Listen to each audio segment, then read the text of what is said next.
This week, we are embarking on a slightly new format. I have summoned from across the world, quite literally, an Oracle Brain Trust. In the Euro corner, we have Balthazar Blacke coming to us from Amsterdam, and he is most recently, amongst other things, we go way back, and that's going to come up, the author of The Divine Gypsy Mother. I'm showing you the cards, and I got the book next to me. So we got Amsterdam on the line. And in the Americas corner, actually, this is kind of like a grimoire Yeah, triumvirate. That's pretty yeah. good. In the Americas corner, we have the wonderful Natalia Lee, and she is the authoress of, where are your cards? I've got them all in front of me. The wonderful St. Cyprian's, what does it say? Deck of cards. I keep saying Oracle deck, and that's not right. From Hadean, and all the way from Tasmania, inevitably, is me, and I will be talking in the Lenormand corner, and today we will be discussing all things Oracle cards. So, ladies and gentlemen, welcome aboard. Sounds good. Thank Well, you. thank you for having me. Yeah, Likewise. looking forward to it. So we're going to do a truncated intro version rather than the first, because this is a brain trust. This is like a special episode kind of thing. So we're going to start probably with Balthazar. Do you remember? So we'll do a little bit of an intro of yourself, and then your intro question is going to be: do you remember your first encounter with tarot cards, oracle cards, cartomancy, shall we say? Yes, shall I start with a question? No. You do, well, give us like a hi. I'm Balthazar. This Oh, is my yeah, thing, well, yeah. and then like the question. Yeah. Oh, sure, yeah. Well, yeah, I'm Balthazar, of course, and yeah, what can I say about myself? I'm a medium. I'm a folk magician. I kind of specialize in that weird intersection of where Western magic or Solomonic magic intersects with the magic of the diaspora in various ways. And of course, I'm really into cartomancy in all its forms, whether it be with tarot or the Norman or the Gypsy cards. Yeah, I love reading cards. So that's kind of my background. And as far as I'm trying to think. Yes, I think the earliest, uh, my first memory is a pack of Lenormand cards that my, I think it was my mom or my grandmother got this pack of Lenormand cards through a mail order, and it was the blue owl with the Oh, beautiful gold gilt, yeah. uh, and it only had an inscrutable white fold-out booklet which made no sense. Yeah. And I sat with this pack of Lenormand cards because the pictures are very enchanting, and I tried to play with those cards for many years, with not much success in my teens, but very much charmed by those cards. And then yeah, later on I was gifted a pack of tarot cards when I was around the age, I think I must have been about 13, and a friend gave me a version of the first version of the Mythic Tarot, which is now out of print. And he said to me, you're supposed to be gifted your first set of cards, and I have an intuition you will be reading cards. And he was dead on, yeah. I did indeed. Um, it did turn out to be a big part of my spiritual interest. And sadly, I lost that pack of cards. Um, but I, I, I, I was able to find another version of the Mythic Tower of that edition at great expense. Much later, Yes. yes, and Likewise too. it's a fantastic tarot, although equally inscrutable actually, because it really relies on Greek mythology and your understanding of Greek mythology to really get into it. But it's got a lot of sentimental value for me. Yeah, those would be my earliest experiences, I would say. All right. What about you, Natalia? Hi, I'm Natalia Lee, and I write, I paint, I draw, and I tell fortunes, and My first experience, I don't know, so it depends, right? My first experience, not reading, but playing, I've always been a lover of playing cards. That's my number one. And ever since I was little, we would do a lot of traveling rurally in like Eastern US. And I always had a pack. Me and my brother, my cousins, we would always play cards, playing cards.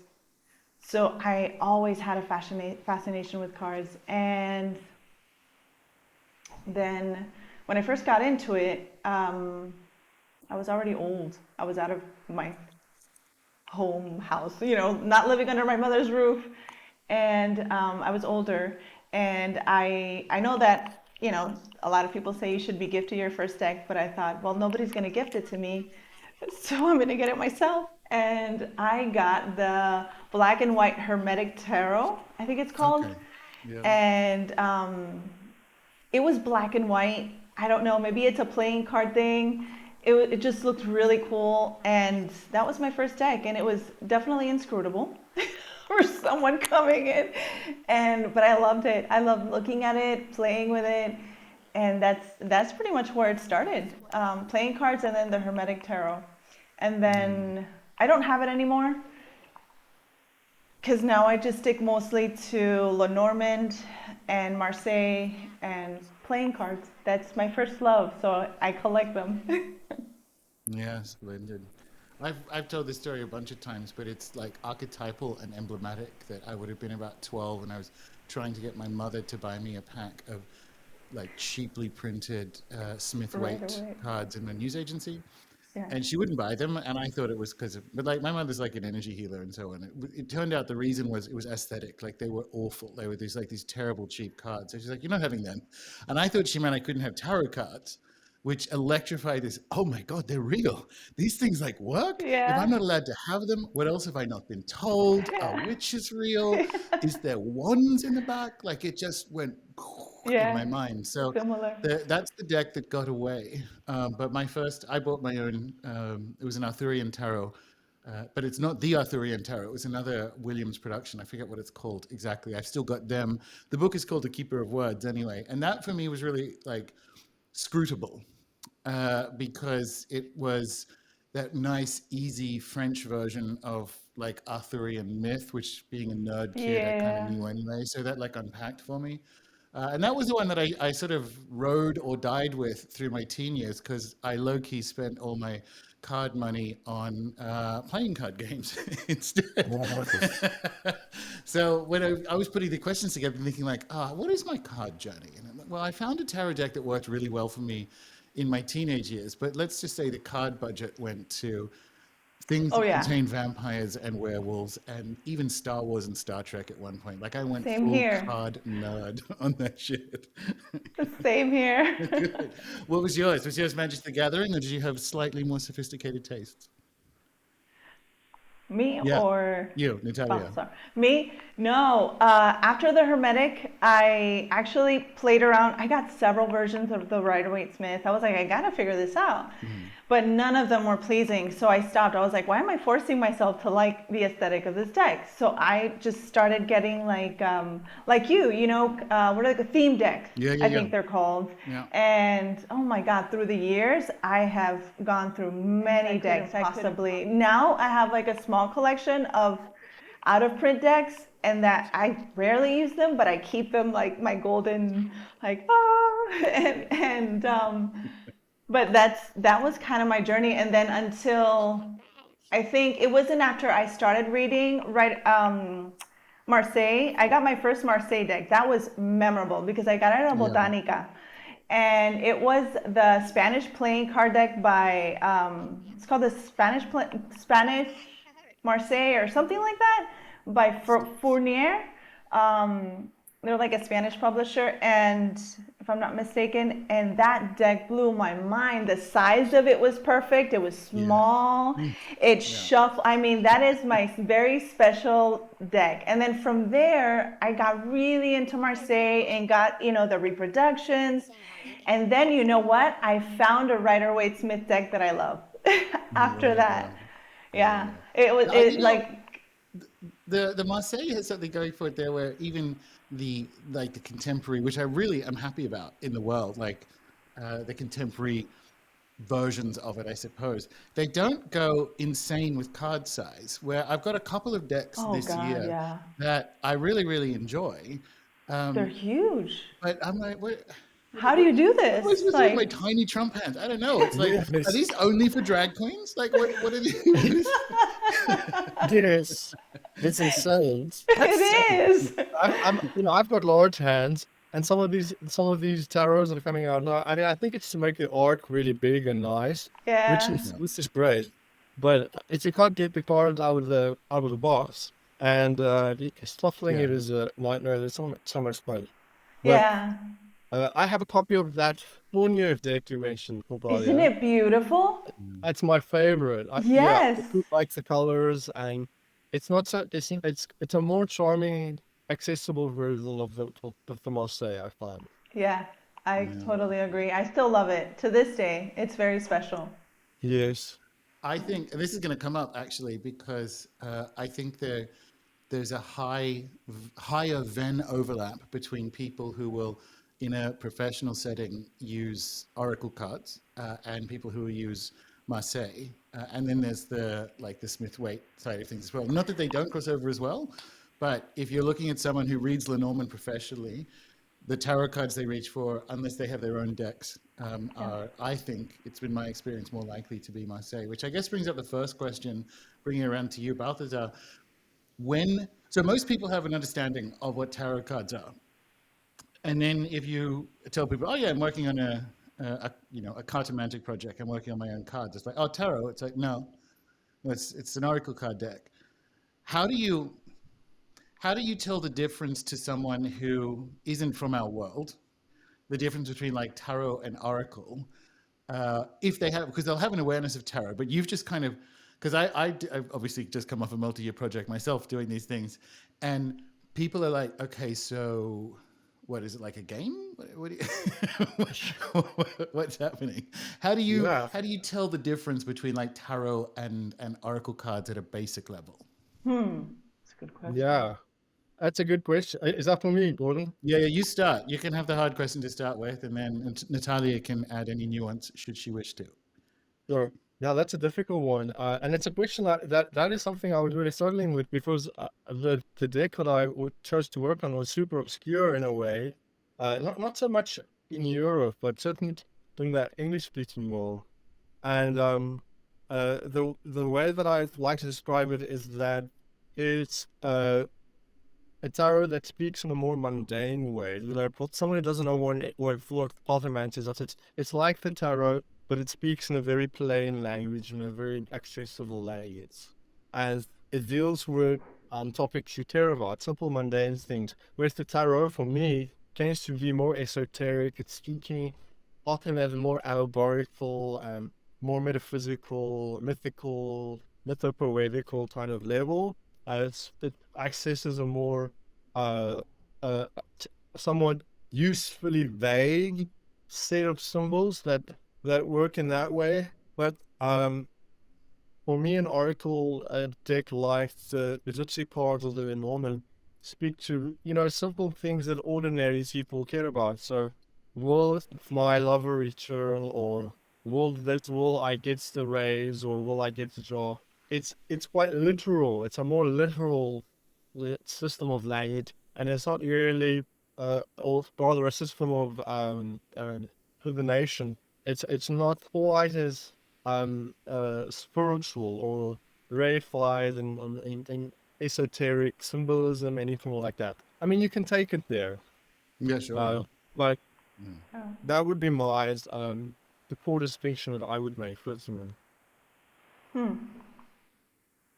do you think, Yeah. Natalia? Yeah. Yeah, I agree. I agree. It's more, I think because the tarot has a more, like the mythic language of the tarot and how it came about, especially not the minors, the trumps, the majors. It has more of a mythic landscape, so it can lend itself to more, you can really dive into more spiritual things. But I feel it's like a different language, really. It's the same language because you're dealing with symbols and you're dealing, it's all images. We're looking at images, paintings, and we're, placing them in the language of the context of the now. And then it's like reading signs. And so it's the same language, but different tones. So one can can enter into like more mythic landscape. The other one is more mundane, but it can, like Balthazar said, it can definitely, you can take a Lenormand card or, like my Cyprian deck, and you can take it because you're still dealing with, omen logic, I think is the best word. It's like standing outside looking at a flight of birds, or you go outside and I don't know, flight of birds or something happens that you happen to catch that at that moment. So it's still that kind of stream of languaging with the world, it's just different tones, I guess. The tarot really lends itself to the mythic, and the deeper you can contemplate it more, but Yeah, and also to some extent the operatic, like it's more Italian. Yeah. It's like a woman running in slow motion down a street in Venice, like leaving a masked ball. Like there's literally a woman pretending to be the Pope. The devil is there. God Yeah. himself is destroying buildings. Like it's very Italian. Whereas you get to the Lenormand, and it's like, oh, it's a bird. It's a flower. It's another flower. It's That's another why I love flower. it. That's why I love it. Yeah. Because And it's a beautiful day-to-day story, and I enjoy this is what I do, and I have to do this because it's happened to us all in the project. I'm inevitably explaining it to a millennial, which is to say I know all the buttons for them, and I'm in the English-speaking world, so and I'm working on the Norman deck, and I can say like actually this is quite well known in Brazil. And then they're like, he's $10,000. I must have one, right? But it's true. It's this. There's a tension in, and I like this. I like this about the Lenormand project. I enjoy sitting in the tension of this being perceived to be the poor cousin to the tarot in the English-speaking world, because it isn't. It's not the same thing. But when you sit with like, oh, why do you think? Not you guys, obviously. But if someone's listening, like, well, why do you think an oracle card deck is lesser than a tarot? It's a really good exercise because you're like, oh, and all of a sudden you're picturing women sitting around a table and like, so are we going sexist with this? Like, are women's concerns not like? It's the small day-to-day concerns. If you're dismissing them, that's a really interesting invitation to your own shadow. And I think just at the very beginning, your initial relationship to what oracle cards are is an invitation to like, what do I think? Like, what questions do I think are valid in the world? Like at the very beginning, an oracle journey can open up, I think, stuff that you need to look at. Thoughts? I want to say something really quick. That's a good point, and I think part of it, for me, the way I see it, it has to do with social class. Because the tarot, like you say, it's more operatic, and it's for lack of a better word, it's fancier, right? Higher social standing. And then the Lenormand oracle cards or fortune telling decks, they're very mundane. So it has to do with social class, because it's not seen as something, I have better standing, so I will read the tarot. And I'm not saying this is what people think, but it's sort of that approach. And then the fortune telling decks is more just gritty, down to earth, practical things. And there's not that much, it's not given that much magic, that much importance, It's like, oh, okay, yeah, you got some flowers, go get a bouquet of flowers, and, you got the broom there, and it's, oh, okay, wow, that's what you do in your house. It's like homey.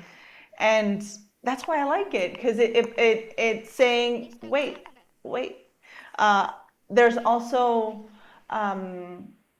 beauty and enchantment and magic in the mundane as well. It's not just up there thinking about these mythic landscapes and the spirits and gods and whatever, the myth.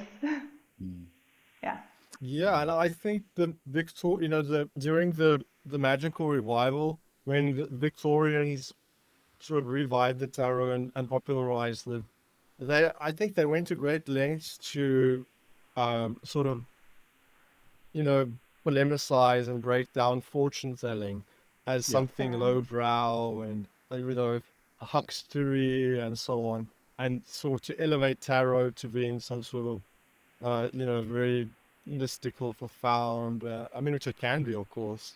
But the inverse of that is that for the things that are explicitly sort of fortune telling oriented, that it's about that, are sort of from very less than. And I think, Yeah. yeah, that it's what, yeah, it should, as far as I can tell, that was, quite explicit from the way that, if you read Waite's, Yeah. pictorial piece of the tarot, the way he Yeah. talks about, fortune telling and there are a lot of, you see a lot of references of that sort that are meant to sort of run down that approach to reading for people. Yeah. Yeah. And it's like, and the twist, like it's almost praxis to play with him, right? Because if you think about Atea, he went to the south of France and basically stole all these ideas from gypsy women, came back, set himself up in a hotel in Paris, put basically a turban on and said, I'm the great Atea. And like, stole from them and said, they're all doing crap. Here, watch me play my funny little number games, madam. And I Yeah. like that tension is there. I don't think people think that today. I don't think people think that, stealing from like, traveler women is the right way to go with this. But if you haven't looked at it, if you haven't looked as a practitioner as to why you think maybe oracle cards are not quote unquote as good as tarot, that story might be in there somewhere waiting to be looked at, which is why I bring it up. But Yeah. so Natalia, you will get a difficult question. I have one saved for you. Fair is fair.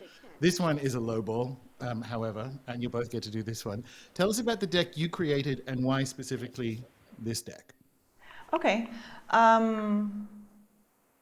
Well, to be honest, because Saint Cyprian wanted me to do it.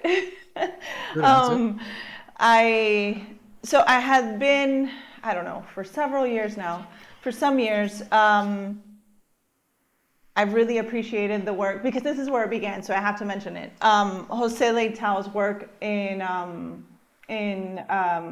Saint Cyprian, on Saint Cyprian work and the Inquisition and the Iberian, I guess, tradition around all the things that he has kind of brought to the surface around the Cyprian books and all of that. And so through reading his work, I started in all the sections in his work, especially in his Opuscula Cypriani, there's a lot of little booklets that he includes there, and all of them have different types of cartomancy sections, like different approaches, different the meanings of the cards or the spreads.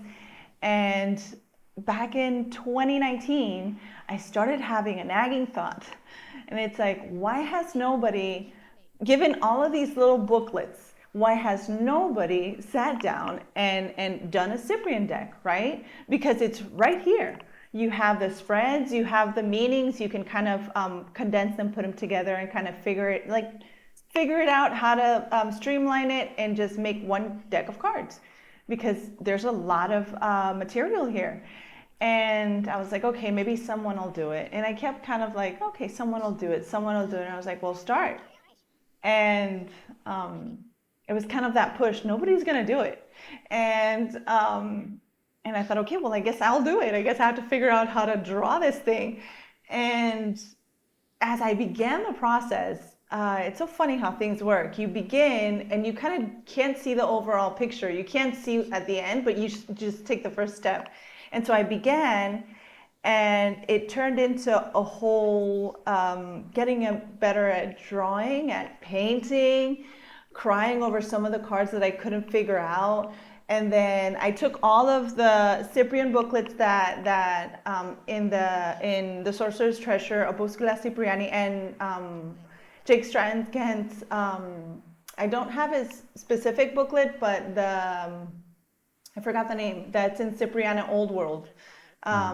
It's a very, very old book. And I kind of read all that and I put it together, and an idea was born in me of like saying, okay, we don't have a published Cyprian deck in this world right now, but who knows if there ever was, and it was just not published, kind of massively, right? It was kept small, so maybe a lady here or a man or someone here in whichever part of Iberia. This is where I started the story in my head. Maybe they did, take pieces of paper and draw a deck and used it. We just don't know about it. So from there I thought, well, I'm going to bring that deck out. So from all those resources, I started streamlining the meanings, and then from there I created a story of, I took a Spanish playing card, an Iberian briscas, and from there I said, okay, it has to be briscas, not the French playing card suits. And from there, the deck basically was born. Just bringing forth, it was bringing forth that deck that probably was, but we never saw because it didn't spread.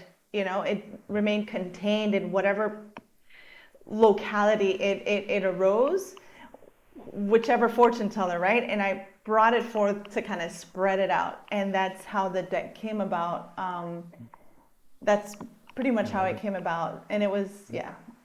There's in Opuscula Cipriani, there's cartomancy pamphlets that he's got there.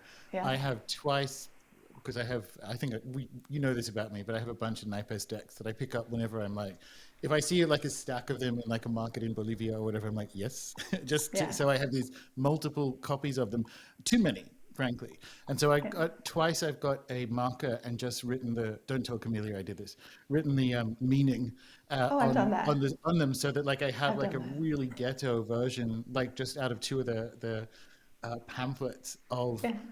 and played with it. And I had the distinct impression it was a similar, like, not that they would have had a little bit more taste than I did, but I had the distinct impression that people memorized meanings to cards associated with that pamphlet, and some people would actually hand paint them as like heirloom decks, as I was writing with literally like a paint pen marker on them. So that's cute. That's really, I love that part. I will sometimes, if I'm bored, which I mean doesn't happen that often, unfortunately, but to pull that giant book off the shelf and go to the pamphlets and just play with, like, it's a card game at that point. It is. Like, okay, like It Leonard is. and this big cross, and this is what this one means, and that one means a lady with dark hair is going to yell at you, and That's my favorite part of it. Yeah, that's my favorite part. I mean, like I said, I got into cards because of playing cards.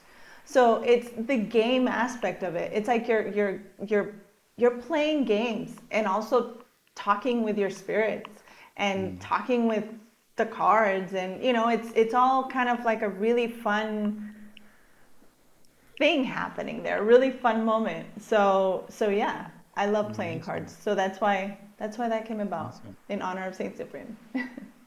And what about you, sir? What about you, Balthazar? Tell us about the why of Divine Gypsy Mother.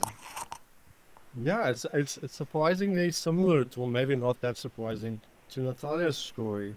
But I'd really gotten into the Sofener carton, which are those are the gypsy cards, as the Germans and the Dutch and the Belgians are. They're really into that system. So I really got into working with the Sofener carton, and then it struck me, they call the gypsy bars, but there's never been any representation of an image of a traveling person in these cars.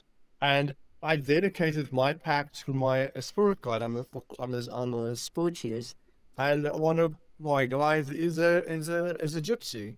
And so I'd been working with the cards in a very mediumistic way with this spirit guide, and then I got this inspiration. Why not create a pack that has an explicit connection to the traveling people? And so I just had this inspiration, and then, of course, Alexander Danilov art is something I've always been a big fan of, and I'd been in touch with Alexander. So I just sent him an email, and I said, would you be interested in working on his project with me? and he loved it. He was like, "Yeah, this is a really cool idea." I was in his alley because a tarot artist, and he's also an illustrator of the Norman decks and so on.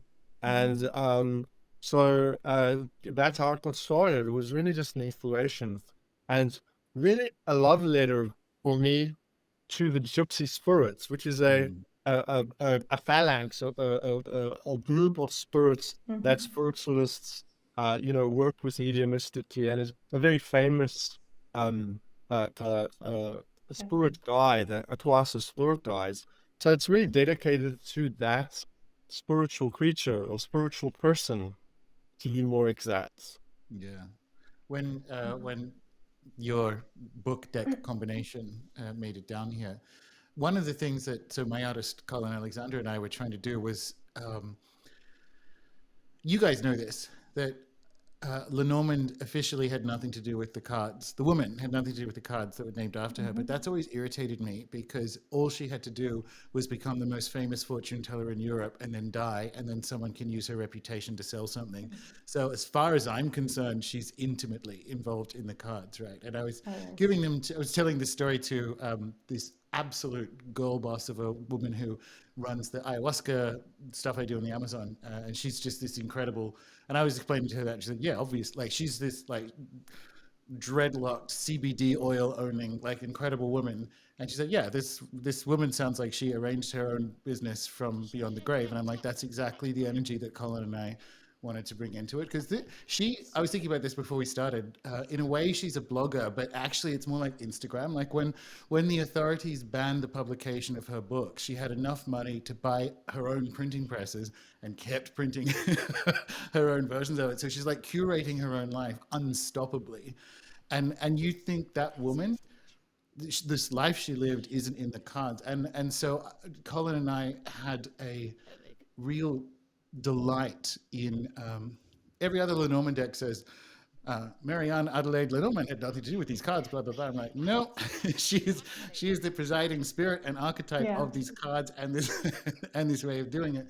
And Balthazar, when your deck showed up, and it's a love letter to the Gypsy spirit lineage, and it is that same playful connection to almost like the people that were robbed, in the same way, Madame Lenormand was like, that's fucking daylight robbery. Like her name was used after her death, right?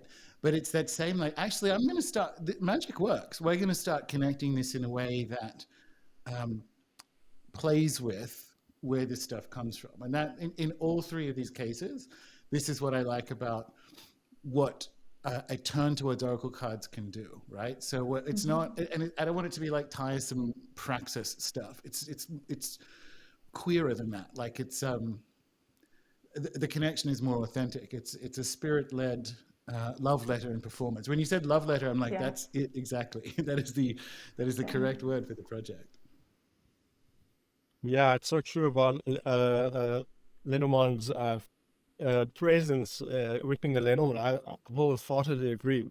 And it's interesting whenever you visit her grave in Paris, the Père Lachaise graveyard, you often find packs of the cards left at the grave. So she's definitely part of that system, whether it was intended that way or not. Yeah, the diminishment of the practice, because the other thing I liked about it, speaking of games, is that it really did come from a game, right? Like, so it's a bourgeois parlor pastime that became something electrifying, that when you touch that wire, it actually electrifies other stuff about represencing people who shouldn't have been depresenced out of the story of magic, and all these things that, probably the same thing happened in tarot. In fact, I'm fairly confident it did with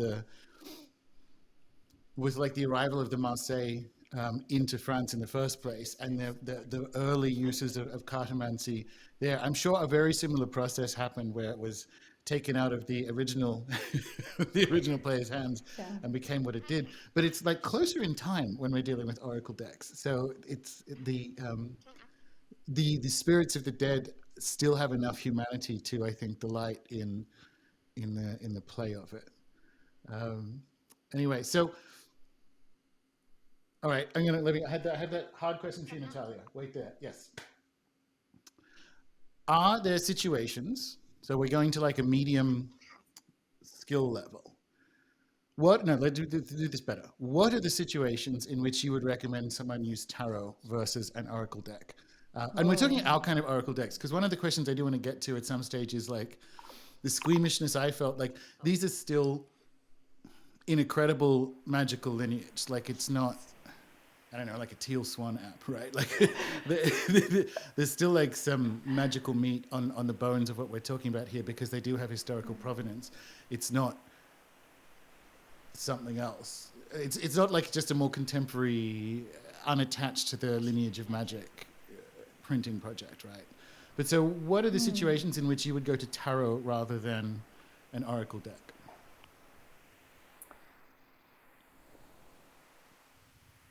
That's a good question. Told you you'd get a hard So, one. yeah, because you're asking me, so I'm going to I'm going to answer from my perspective. And frankly, I mostly use playing cards or Lenormand, um, or playing cards or Lenormand. When I, that's a good question. I think, okay, I when I'm going to, and it's mostly for myself, to be quite frank. It depends on the question. So if I have a client that has a question more along the lines of, has a mythic language to it, a different kind of narrative to it that they're seeking a response to, then I'll pull a tarot, or I'll pull a tarot that has a specific theme, right? That I feel is appropriate. And I'll read that and I'll get really, I guess you could say, mystical, right? I'm like, okay, and then but mostly it's Lenormand or playing cards. And that works perfectly well for any mediumship situation, speaking with spirits and the client, kind of that kind of reading. It works extremely well. And so I don't know that it has to do with how we want, it has to do with the question and how we want to language the answer to the client or to myself. Sometimes I feel I want to do more elaborate mythic language and big stories and maybe even get into astrology, then I'll pull a tarot deck. But these cards work great for a mediumship session, consultation. So they're not lacking. They're also not lacking they're not lacking. They're really not lacking. So it has to do with the kind of question and the articulation of the question and the kind of mythic language the client feels inclined to, and I feel inclined to. Like sometimes I'm also led, like, okay, this requires this kind of, a tarot, because it just fits better, because it's entering into a sort of mythic narrative. But typically it's just playing card or Lenormand, yeah, or fortune telling deck. Yeah. And what about you, Balthazar? Yeah, that's a nuanced one. Personally, I tend to read in tandem. So I always have the tarot on one side of the table, and I'm reading with the jitsu cards on the other side of the table. But I think it's for the reason that Natalia just described. One allows you to go into a more mythological, astrological kind of Yeah. a spiritual place where you can speak in a more lofty ways that brings up themes around the Kabbalah or magic. Also, when you want to go there, you can access that with the tarot quite easily. And then the gypsy card, if I want to see whether someone wants to know, is my husband having an affair? The gypsy cards are going to be very clear about that. I can I can see very precisely whether someone is going to get a job, or whether their marriage will last, or is in trouble. These kinds of sort of very uh, uh, straightforward, day-to-day issues.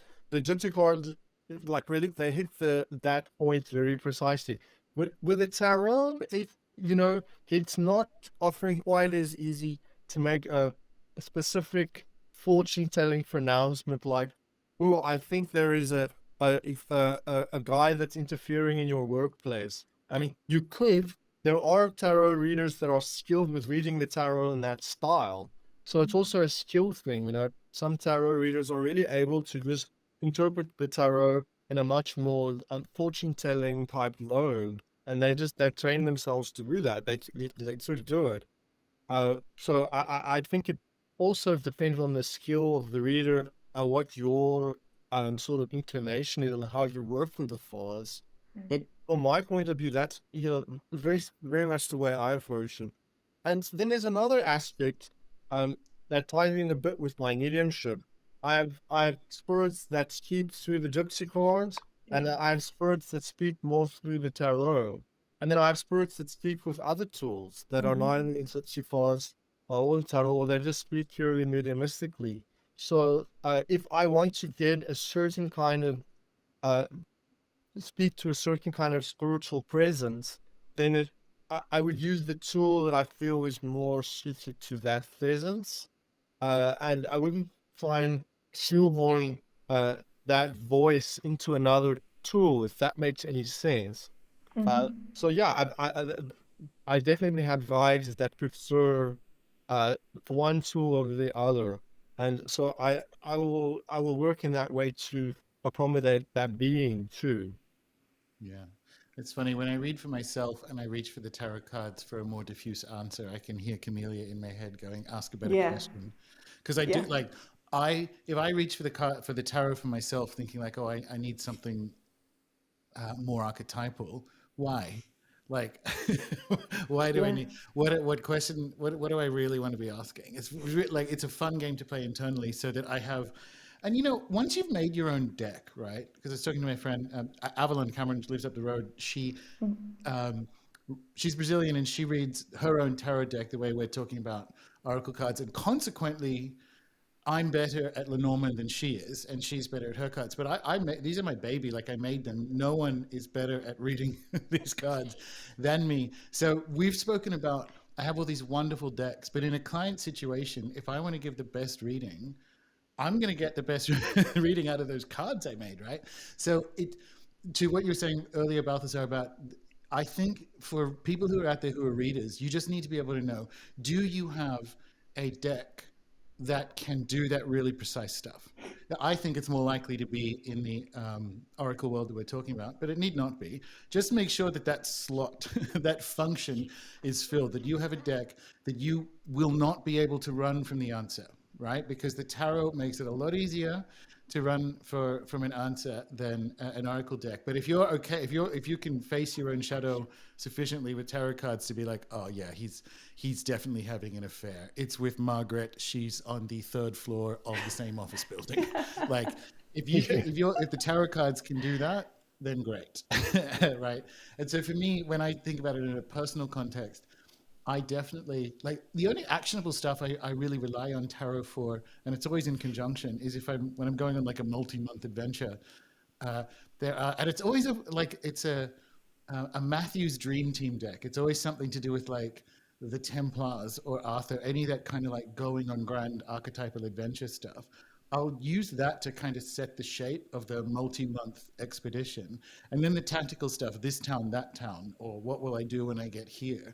That's all in Oracle land. Yeah. But I enjoy the tension of this question because it's easier to hide from yourself in tarot than it is in Oracle cards. And I think that's in favor of Oracle cards.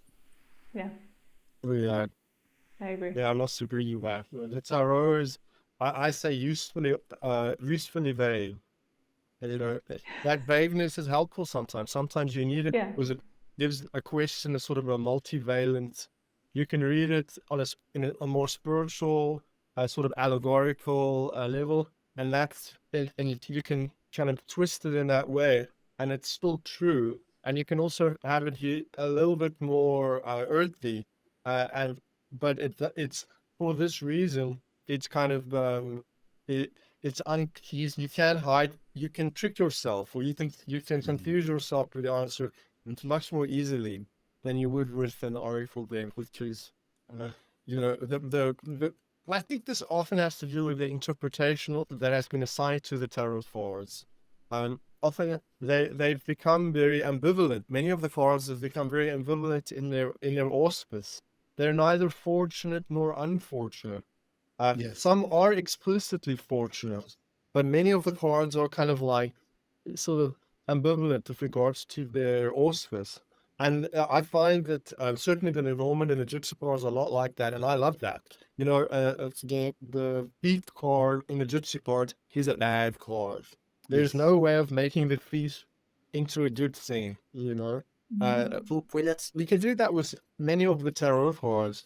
And certainly, I think the inclination for modern readers has been to sort of rehabilitate the good cards and make them somehow into a healing force or something. You know what I mean? Which can indeed be useful. Sometimes the Ten of Swords does mean the obliteration of your ego or whatever. So that can be, for a new beginning or something. Plus, it gives a little bit of the wiggle room for you to fool yourself. Yeah. That's a good point. This, yeah. This, it's almost a follow-up of an earlier question. With that in mind, because one of the things I found, frankly, fresh about oracle cards that have provenance or lineage is what you were saying earlier, Balthazar, about being gifted your first deck. And because everyone thinks they know tarot, even if they've never handled a deck in their life, they know all this shit about tarot. They know that, oh, you have to keep it under your bed or in a cloth, and someone has to give it to you, or you can never buy it, or it'll never tell the truth, and all this, like, for fuck's sake, right? Oracle cards don't have any of that. Yeah. There's like a freshness to it, and so you're invited into a system that has provenance, but doesn't have the nonsense that you can bounce off. And what we were just saying there about it being more difficult to fool yourself with an oracle card deck. If someone shows up and is like, hey, this is never going to happen. It's a hypothetical. It's like a maths question. I'm thinking about getting into cartomancy. I have no opinion about which system. I've never done this before. I don't know. What deck should I get? What system should I work with? And you have the option of steering them in the direction of tarot or an oracle card deck like we're talking about today. What would be your suggestions? It's almost like if you could do it over again, would you pick a different system, or like what? Because honestly, I'm not sure what my answer is, because actually there's something to be said for the inaccurate gentleness of tarot, because one way or the other you're going to have to, I don't know, like bump up against your own delusions. In a way that, like, the fortune telling cards, what I like about them is they're binary in the sense of like, this is the answer, and you're either going to be right or wrong. This is the answer. Just bam. That's what's on the cards. That's what it's going to be. I don't know. What do you think? Would you still like? And if it's tarot, pick a deck, and if it's an oracle system, you can definitely pick your own. Pick a deck. Natalia, you go first. That's a really good question, because what you were saying about, that's a really good question about the tarot. Sometimes that kind of ambiguity is good, especially for a beginner. I would say from my experience, when I started tarot, I started with the Hermetic, and then I kind of got into the theme decks, but I could not. I bought the Blue Owl Lenormand. I could not read it as a beginner. I could not. Like, I wasn't in that right frame of mind. I wanted something. I wanted that tarot landscape. I wanted the majors. So it also, it depends on where, I don't know, maturity level, life. Like, where are we in grasping all these things, right? So I feel if someone were to ask me, I would say a Marseille deck, like a very straightforward Marseille. There's I think it's a JJ Swiss, like a very standard mass market Marseille. perhaps, or if the person has kind of knowledge around playing cards and the minors, because when we're talking about tarot cards, we mostly mean the majors, right? Nobody really, I mean, unless we talk about the ones that are like the Rider-Waite-Smith that are illustrated, the minors, right? But nobody really dives into the pips and the swords, and they get, and when they do, as relation to tarot, it's more like elemental and more having to do with I don't know, Kabbalah and like ortholema or like all these other like triangulations. And I would not steer a person down that road, to be honest. So I would recommend a mass market Marseille, or if they want something, I wouldn't mind recommending the Rider-Waite-Smith. But if I know the person very well and they don't know anything, and I would recommend a fortune telling deck. Like even there's a mass market gypsy telling. It's called a gypsy fortune telling deck. It's orange. It's like $6. I love that deck, and it has like little writings on the side. I'd be like, play with that, and it's the whole French suit, and so it's 52, and they're all illustrated, and someone that doesn't know, and then they just start looking at these symbols and not symbols, these images, right? These scenes. Like, what can you make of that? Lightning. What can you make of lightning? A broken mirror. That's not good. That's inauspicious, and yeah, as I'm speaking, I guess I answered my own question. I would recommend a fortune telling deck. Yeah. Yeah, it's more fun, I think. It's more fun because if they begin if they begin through that door, then they can make it mythic too. They can get at the big answers, the big stories or the archetypal stories through that deck too. And then they can pick anything else up. They can pick a tarot, a theme deck, anything. They can just go at it. So, yeah. There's a lot to bounce off. Like you were talking about the Thelema and the Kabbalah and so on. It sort of depends what you want out of that person. If they're coming to you like because they've hit midlife and they're going in the Jungian direction, that like I'm making my inward turn towards the unconscious, then probably head in like that like Paul Foster Case tarot direction. But if we're trying to have someone stay in the family, like, oh, so if it's someone that you think will persist in fortune telling in his or her life, it's kind of different to someone who's like, I don't know, I need something to bounce my dream images off. Because people who are coming into something like this cold, there's a lot of nonsense to bounce off in tarot. Like, yeah, you'll get to like a 5 of Cups and they're trying to tell you about astrology and all this stuff. It's like, oh, come on, man. I would not. Yeah, I would not recommend. I don't know. I mean, it depends obviously on the person, but I would not recommend that initially unless they already know astrology. Then I would say, then you have a wider range of choices. But yeah. What do you think, Balthazar? Where would you steer either of those two beginners? So someone who's like going on let's say a Jungian kind of like inner journey versus someone who's like, no, I want to know stuff that happens in the future. Yeah, and for someone, if it's a role beginner who's never read any cards, I'm going to be a little bit chauvinistic, and I'm going to say you should start with the Gypsy card, or the Sophaner card, in whichever edition. Of course, I think the edition that we've worked on is really great. But if any of those 36 chord Gypsy chord variants, I would suggest. And the reason is that anyone can read them straight out of the pack.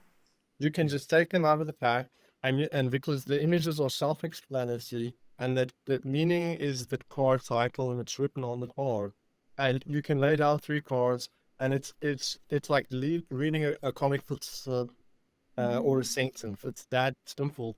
And a raw beginner he quite easily did a very meaningful, clear, accurate answer. All things equal, of course, on that.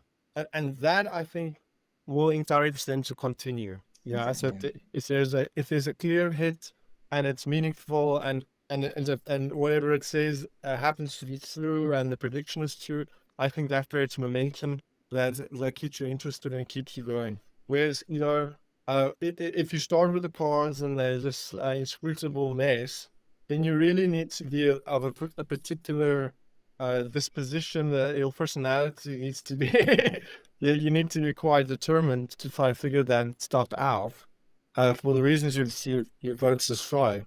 But ultimately, the practicing thing aside of the use of being, getting into it easily from my own experience, I think it should be any deck you feel excited about. Yeah.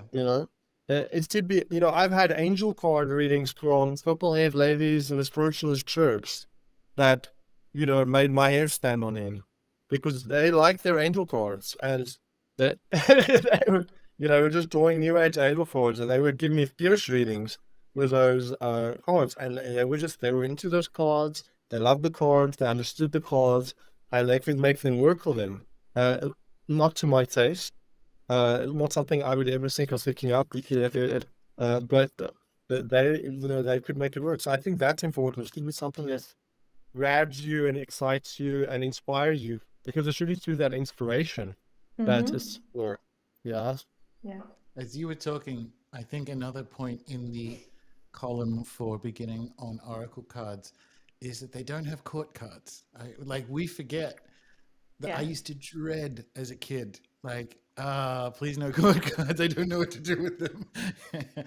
Very beginning tarot, God, I was in high school. I don't really have there is a powerful redheaded woman in your life who's messing with your business. It's I don't think there is actually. And that the tension and the struggle of trying to get court cards to be something other than humans is actually, so funny enough, as I'm saying that, I'm like, well, maybe you want to give people a difficult deck to see if they can hack it to get in. So it's the other side of, because I agree completely, Balthazar, just a decently structured oracle deck, 3 cards, you can actually just say the word out loud and of each card, and it will be approximating a sentence, at least in English, because of how sentences are put together. And you're 60% of the way to your first reading at that point.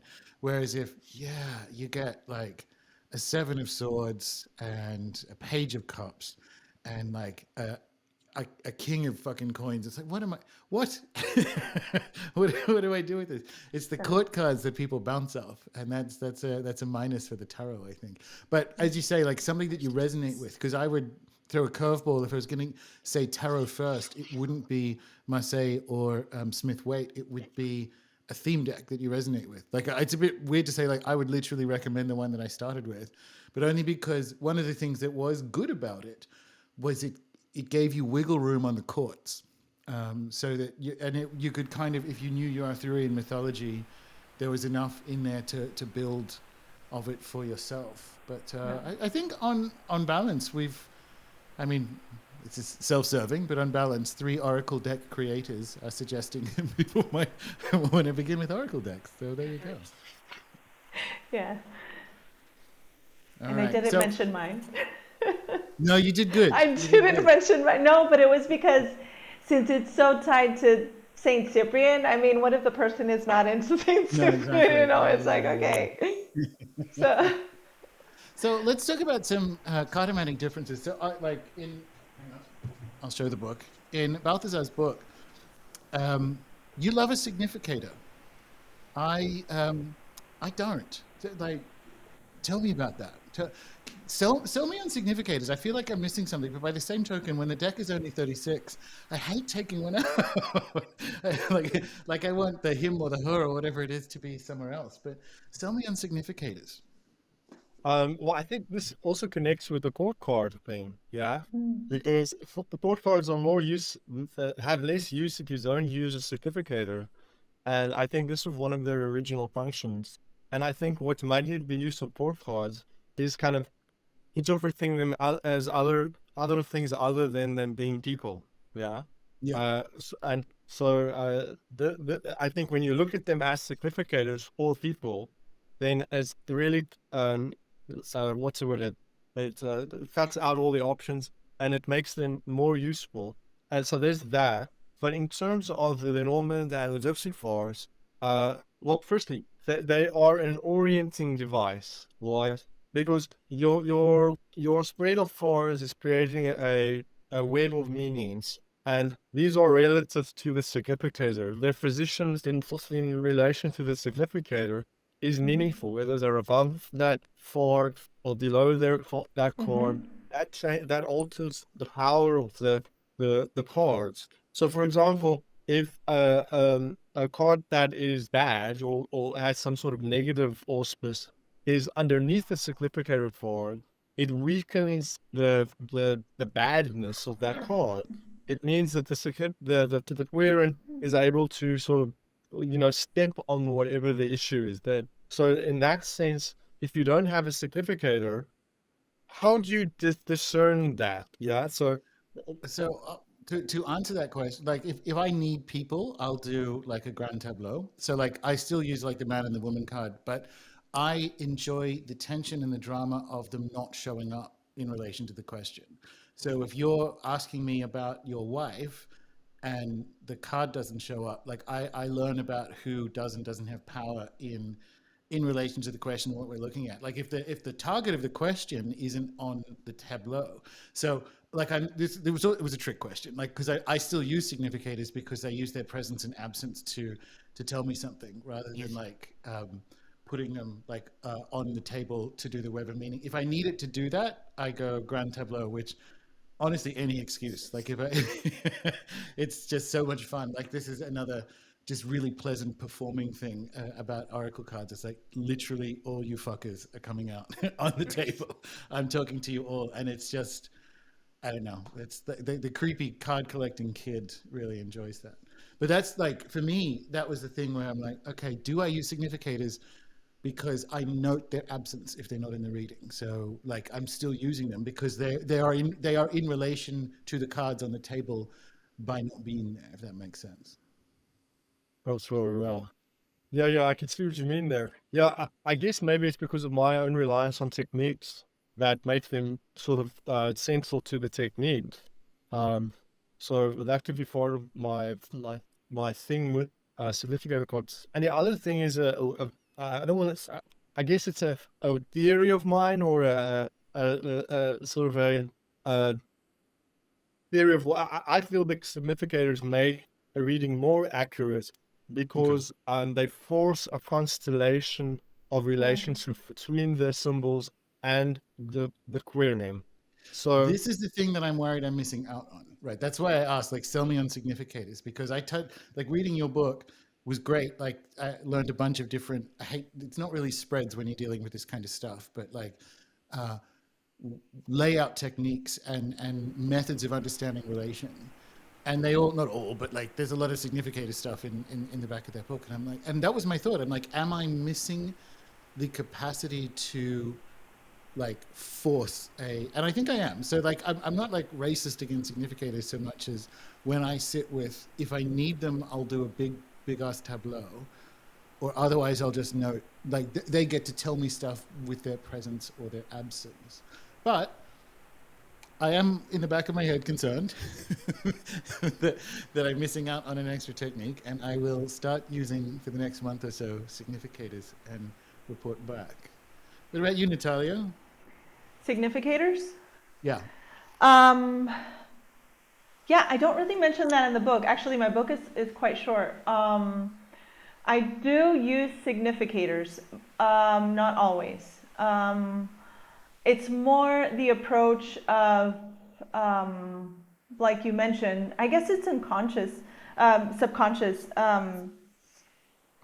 It's more the approach if they pop up. I do have in my mind a significator for the querent already, what card it is. So I'll be Yeah. watchful if it shows up in five, in a four, a 9 card spread, or I don't do the tableau.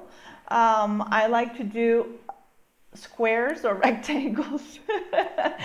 so so I do 25 cards, or when I'm using my deck, which I have been recently, I can do the whole deck, which is 40.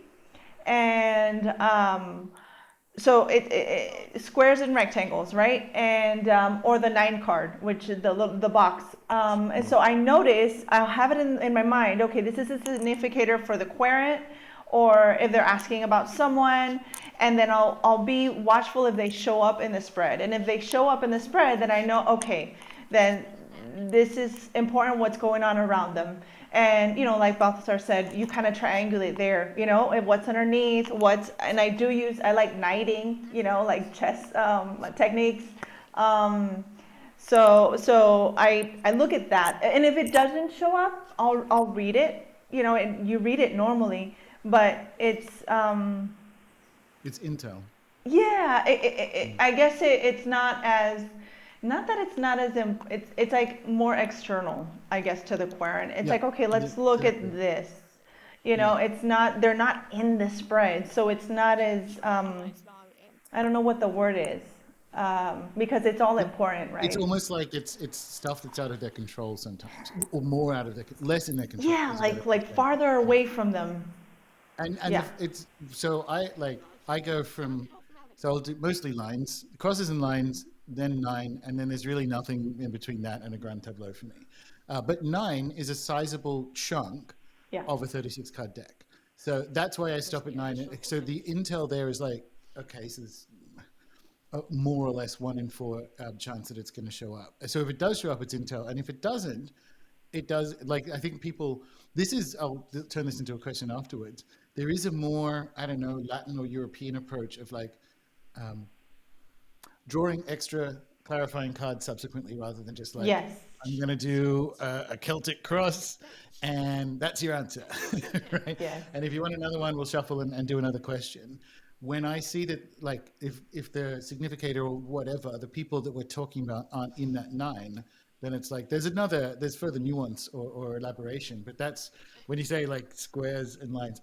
Yeah, it's just lines and clarification Yeah. and squares. But that Some, allows the rhythm and the interplay of yeah. if they show up or not. I don't know. Thoughts? Yeah. Just really quick. Sometimes I will put a significator. Again, it depends on the person in the question. The card at the center and do a cross around them. You know, it really depends on the question. It really depends a lot on the kind of question it is and the person. Like if you see, I've seen a lot of, like my godmother, for example. She'll take a card, she'll read the whole deck, just 3 by 3, and keep answering questions, and she'll tell you everything, and she'll use anything like a playing card, tarot, Marseille, and she'll just go 3 by 3, and she'll keep throwing, and okay, there you go, no spreads. So no significators, nothing. So I think I still like these techniques. I like significators. I don't always use them. I like spreads like as a map. I look at spreads like a map, So I'll do like a big square or a big, rectangle, or just the 9 or 3, or 3 and 3. So yeah, I don't know. I have What do you something like? What are your go-tos? Do you think like combinations for you, Balthazar? Like cross and clarification slash nuance. Like how does a session usually go for you? We're talking oracle cards in the main, although it's broadly similar for tarot, I guess. For me, it depends on the question. So if the question demands a certain kind of, if the question is well described by a line, then I will use a line. If I'm looking at to see the condition of the person and the significator is meaningful to see what's going on around the person, then I will tend to use a cross or a grand cross or even a grand tableau, depending on how much detail I need. So it's, for me, it really depends on the question and what I'm trying to accomplish by answering that particular question. Sometimes I just draw 5 for, sometimes I'll just draw 3 bars. So it really depends on that. And I have another thing I wanted to add about the significator is that a puppet or a voodoo doll is a significant. Yeah. And my sort of argument is that the significator is functioning with magical sympathies. It's through the same mechanism that we sort when we're doing magical kind of manipulation of an image or an effigy. But in reverse, yes, to my way of thinking, a significator is working in a similar ways, yeah. But and instead of as manipulating it in some way, we're allowing it to be manipulated by symbols. Yeah. No, I like Perfect. it. Yeah, Yeah. I like it. The question thing is important. See, I think I just ask questions that don't rely on the significator unless they do. And I think that's why, and so I can do the presence and absence thing. But like an example from last year, and it's a missing child on the news was a grand tableau, like missing for a couple of days. No interaction with this child at all. But that's my mother and I do like the spread. Because you want the child significator and you want things like fucking mountains and woods and roads and all the rest of it. So it does actually depend on the question. And for me, significators, to your point about voodoo dolls, right, or puppets, is they are instantiations when like that thing is not there. That's like how I magically use significators more, I think. It's still in that presence and absence. But I am going to I'm going to kick the tires on some signification for the next month. That can be my cartomantic project for the next month or so to be like, nope, bam, putting the woman card down or whatever it happens to be, and off we go. Because I do think there's fun stuff. Because it's funny, like you think, oh, how would I ask a question about someone who isn't there? And I'm already thinking about different decks or combinations. So it's not that there's a universal, but I will admit or cop to. Squeamishness isn't the right word. Yeah, like I'm just going to say I have signification work to do. I think in my in my project moving forward, something to play with. Very cool. Yeah. All right, I think we've covered most of the questions, which is fantastic. Unless there's something you guys wanted to add about signification or spreads and lines.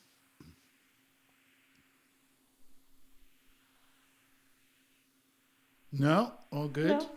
Yeah. All right. Well, this has been super fun. And I was going to ask like a desert island decks question, but I kind of think we've got to it. Do you have like A a famous deck that question. you actually use? You're talking about like some shameful theme decks.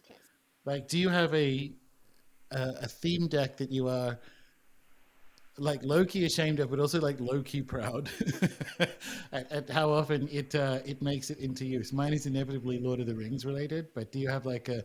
I do in fact have the Los Scarabeo Pirates deck that I use very often, or something like that. Like, yeah, I don't use it very often because it's basically unworkable. But yes, I do have a Pirates Los Scarabeo deck, sadly. But do you guys have like? I do in fact have a shameful, or like this isn't giving me the best street cred deck that you might sometimes use. Thoughts? So I'm yes. I don't know about street cred. I don't know if it's shameful actually, because it's not shameful. Um, but there's a few theme decks I have that I really love. And one of them is, I was trying to find the name. Oh, got it. Um, One of them is the medieval Scapini. I think it's his name is Luigi Scapini. It's I think it's a Lo Scarabeo deck. They usually Um, are. it's a like a long deck. It's gorgeous. The artwork is just, I mean, I love that deck. It's like so sumptuous. It's all golden and beautiful. That one, I like really um, Venusian decks, I guess you could say, because the other one is the Victorian Romantic. It's no longer in print. I don't know how I got it because See, I would argue these are cool. I was going in with like pirates and I mean Lord of the Rings is cool, but like they just sound kind of lovely. I have a they are Decameron Los lovely. Scarabeo, which is basically just like uncircumcised penises and people like wearing barrels like Diogenes, and it's ridiculous. I But don't use it either. I don't have anything like that. I mean, I have like a Kickstarter. It's a Japanese theme deck, yokai. So it has a lot of spirits on all the cards. That maybe, but I've used it for clients. It's wonderful. These all I'm still not have ashamed of my street decks. cred. No, okay, so perhaps I should have said unfashionable, but they all still have street cred, so I think you Yeah, only get partial credit there. yeah, yeah. What about you, sir? Balthazar? Oh, I think my dirty suitors is a low scarabeo dark from Watertown, which has got like this Yeah. Good sort choice. of dark Lovecraftian thing Yeah. about it. And there's something about that deck that you are really anxious or something is filling you with like real dread, and it's like a really nasty issue. And you read with those cards, there's something about the the the dread in that deck with the sort of the Lovecraftian stuff that really is quite healing. Yeah. That was all I right. don't know how to explain it. Cathartic. That's good. Uh, it is. It really somehow taps into that for me, but it's not one I would use very frequently. But I'm crazy Yeah. about that thing. Good I think it's so choice. cool. Yeah. Good choice. That one Actually, always goes like because I have that, and oh, we'll get to that in a minute. Because like yeah, yeah, yeah. the, it was my understanding that like Lovecraft stuff is out of copyright, sort of, or the copyright on it on the mythos is different to the Lovecraft material. So it always struck me as weird that they would do like an off-brand Lovecraft when they didn't need to go off-brand, because it is like you know, HP Movecraft. Like Yes. it's like unnecessary. It's plainly inspired by like the mythos, but they didn't use the word. So I find that's an excellent example because um, I get its unfashionability is there. It's like why are you this way when you could have been that way? But yeah, it's cool. Good choice. Good Yeah, it's choice. laptop with the serial numbers scratched all. Exactly. But I really like it. It's for me. I actually find the artwork also quite pleasing, and Yeah. uh, I am a fan. I'm a fan of Lovecraftian stuff. I mean, I like that aesthetic. So Yeah. yeah, Good choice. ultimately, If we're You were going to not, say Natalia? yeah, Yeah. well, because if I'm not thinking tarot, I do have a card deck suggestion because, and you probably, or maybe you, Balthasar or Gordon, know this deck. The orange deck I had mentioned, The the gypsy. Yeah. gypsy. Yeah, it's a very aesthetically ugly deck. It's Yes. yes, it's very ugly. Let me rephrase that. Not not as beautiful as you can find now in Lenormand, right? And I love that deck. I love that deck, and sometimes I pull it out for people, and it's the reaction is like, "What is that?" The people in it are not appealing. Like the significators are not appealing. It's not an appealing deck at all. The colors are garish. The drawings are kind of like a kid. Some of them, a child did them.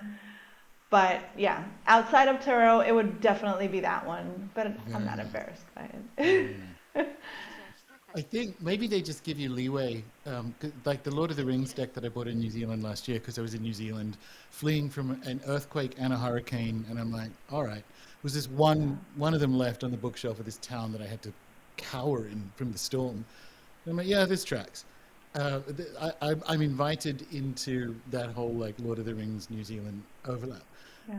but it gave me more leeway to have fun. Like this is silly, and then it started giving creepily good readings because I was in like a lucid intuitive state, right? So I'm like, oh damn it! Like I did a whole video about it. I think it was last year in New Zealand because like these cards are really good, and it's a theme deck that is not for practitioners. Like it's just for Lord of the Rings nerds who like Lord of the Rings art. It's not a practitioner deck at all, and I'll be damned if I could get that dog to hunt. So part of it is that what you were saying there, like Natalia, it just frees you from any of the expectations, self expectations. Like this is ugly, this is just Yeah. bad, whatever. Yeah. Yeah. Nice one. Well, guys, this has been super fun. Yes, it has. I love talking about oracle cards, and I'm glad to have found other Same. people that are sufficiently demented enough to embark on the project of creating their own as well. So, for people who want to know more about your babies and yourselves in general, and where they can find you, and so on, fire away. Balthazar, you first. Let's go alphabetical. oh sure, yeah, you can find me on balthazarconjure.com. And my book and deck you can find on Scarlet Infant's website, which I believe is scarletInfant.funds. Hmm. And I also have a YouTube, which is with Balthazar.